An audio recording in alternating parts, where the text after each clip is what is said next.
আসসালামু আলাইকুম। আজকে একটা প্রতিবেদন, বিবিসির প্রতিবেদন, হাসিনাকে নিয়ে দ্বিধায় দিল্লি, এমন একটি প্রশ্নবোধক চিহ্ন বা বিস্ময়সূচক একটি চিহ্ন দিয়ে খবর প্রকাশ করেছে। এখানে বলা হচ্ছে যে প্রায় 1 মাস হতে যাচ্ছে শেখ হাসিনা দিল্লিতে অবস্থান করছেন। তিনি জীবন রক্ষার জন্য পালিয়ে সেখানে গেছেন। এখন অবস্থাটা কি? অবস্থাটা হলো এই যে দিল্লি এখন পর্যন্ত ঠিক করতে পারেনি যে হাসিনাকে নিয়ে তারা কি করবে। ইতিমধ্যে সংযুক্ত আরব আমিরাত, সৌদি আরব, যুক্তরাজ্য, যুক্তরাষ্ট্র তারা সবাই শেখ হাসিনার সেখানে আশ্রয় দেওয়ার যেই ভারতের যেই পদক্ষেপ বা আগ্রহ, সেটা তারা নাকচ করেছে। শেখ হাসিনা নিজেই আগ্রহী ছিলেন যে পশ্চিমা কোনো দেশে যাওয়ার ক্ষেত্রে, কিন্তু যুক্তরাষ্ট্র না করে দেওয়ার পরে সংকটে পড়ে ভারত নিজে উদ্যোগে মধ্যপ্রাচ্যের কোনো কোনো দেশে যোগাযোগ করেছে। বলা হচ্ছে সৌদি আরব, সংযুক্ত আরব আমিরাত, কুয়েত, কাতার, সবগুলো দেশ থেকেই তারা না করেছে, বলেছে যে না, শেখ হাসিনার দায়িত্ব নিতে পারবে না। এর একটি কারণ হচ্ছে যে ডক্টর ইউনূসের প্রতি পশ্চিমা দেশের ব্যাপক আগ্রহ আছে, সমর্থন আছে। আর এই মধ্যপ্রাচ্যের দেশগুলো পশ্চিমা দেশগুলোর কে যথেষ্ট পরিমাণ সমীহ করে বা তাদের সঙ্গে একটি বন্ধুত্বপূর্ণ সম্পর্ক তারা বজায় রাখতে চায়। এই অবস্থায় শেখ হাসিনাকে নিয়ে তারা নতুন সংকট তৈরি করতে চায় না। এখানে যদি যুক্তরাষ্ট্র বা যুক্তরাজ্য অনুরোধ করত, তাহলে হয়তো ওই মধ্যপ্রাচ্যের দেশগুলো বিবেচনা করতে পারত। এখন কি হবে? 2-3টা জিনিস এখানে আলোচনা আছে। যদি ভারতে শেখ হাসিনা থাকে, তাহলে তার যেটা সমস্যা হবে যে ভারত শুধু প্রতিবেশী বন্ধুরাষ্ট্র না বাংলাদেশ, ভারতের একই সঙ্গে কৌশলগত বন্ধুরাষ্ট্র বাংলাদেশ। ভারতের উত্তর পূর্বাঞ্চলের রাজ্যগুলোতে যে বিদ্রোহ, সেই বিদ্রোহ দমন করেছিল ভারত বাংলাদেশের সহায়তা নিয়ে। এখন যদি শেখ হাসিনাকে তারা রাখতে চায় এবং সেটাকে নিয়ে যদি কূটনৈতিক টানাপোড়েন শুরু হয়, তাহলে কিন্তু যেই সহযোগিতা বাংলাদেশ এতদিন দিয়ে এসছে, সেটি তারা কখনো দেবে না।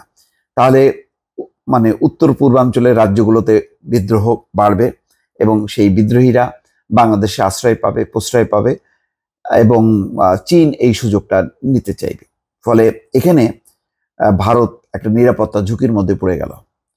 সেই কারণে তারা বাংলাদেশকে কিন্তু হাতছাড়া করতে চাইবে না। ভারত গত 15 বছরে শেখ হাসিনাকে আঁকড়ে থাকার মূল কারণ ছিল উত্তর পূর্বাঞ্চলের রাজ্যগুলো ব্যাপারে তাদের যে কর্তৃত্ব, সেই কর্তৃত্বটা শেখ হাসিনার সরকারের মাধ্যমে বজায় রাখা। সেটা করতে যে বাংলাদেশের যে জনগণের আকাঙ্ক্ষা, গণতান্ত্রিক আকাঙ্ক্ষা, সেই আকাঙ্ক্ষাকে তারা গুরুত্ব দেয়নি। এটি হচ্ছে ভারতের একটি আত্মঘাতী কূটনীতি, যেটি এখন ভারতের ভেতরেও সমালোচনা হচ্ছে, বাইরেও সমালোচনা হচ্ছে। দ্বিতীয়ত, যদি শেখ হাসিনাকে শেষ পর্যন্ত তারা আশ্রয় দেয়, তাহলে কি হতে পারে? দুটি হতে পারে। শেখ হাসিনা চেষ্টা করবে যে রাজনৈতিক আশ্রয় নিয়ে দিল্লিতে থেকে শেখ হাসিনা তার রাজনৈতিক কার্যক্রম চালাবে, যেমন তারেক রহমান যুক্তরাজ্য থেকে তার দলকে চালিয়েছে। শেখ হাসিনাও চাইবে যে দিল্লিতে অবস্থান করে আওয়ামী লীগকে পরিচালনা করা। সেটা আরো দুই দেশের মধ্যে কূটনৈতিক উত্তেজনা বাড়বে, কূটনৈতিক সম্পর্ক আরো খারাপ হবে। তাহলে ভারত কি সেটি করতে দেবে? করতে দেবে না। ধারণা করা হচ্ছে সেই ক্ষেত্রে ভারত অর্থাৎ মোদী সরকার শেখ হাসিনার সঙ্গে একটি আলোচনা করতে পারে যে যদি রাজনৈতিক আশ্রয় তাকে দিতেই হয় বা শেখ হাসিনা যদি রাজনৈতিক আশ্রয় চায়, তাহলে শর্ত সাপেক্ষে শেখ হাসিনাকে দিল্লিতে থাকতে হবে। আর সেই শর্তের মধ্যে অন্যতম হচ্ছে যে তার অবস্থান তিনি প্রকাশ করতে পারবেন না। দ্বিতীয়ত, যে তিনি কোনোভাবেই রাজনৈতিক কার্যক্রম দিল্লিতে বসে করতে পারবেন না। তার মানে হচ্ছে লম্বা সময় ধরে শেখ হাসিনাকে পদ্মার অন্তরালে থাকতে হবে। তার কোনো বক্তব্য, বিবৃতি, রাজনৈতিক কার্যক্রম কোনোভাবেই তিনি করতে পারবেন না। এমন শর্তে যদি শেখ হাসিনা রাজি থাকেন, তাহলে হয়তো দিল্লি বিবেচনা করতে পারে। যদি না হয়, শেখ হাসিনা যদি দিল্লির কথা শুনতে না চান, তাহলে দিল্লির কাছে একটাই পথ, সেটা হচ্ছে শেখ হাসিনাকে বাংলাদেশে ফেরত পাঠানো। সুতরাং এখন ওই চূড়ান্ত সিদ্ধান্ত নেয়ার বিষয় যে শেখ হাসিনা যেহেতু বিশ্বের আর কোনো দেশ তাকে গ্রহণ করছে না, দিল্লিতেই তার শেষ পর্যন্ত থেকে যেতে হবে।